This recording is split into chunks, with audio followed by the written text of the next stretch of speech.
you for watching this Prismacolor pencil drawing of the Mantis Shrimp.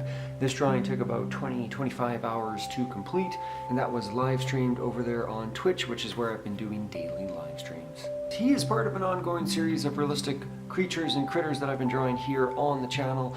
I am posting videos every single Sunday. Let's take a look at some of the ones that we've done previously, and I got some more to come. We got the Mantis Shrimp here, of course.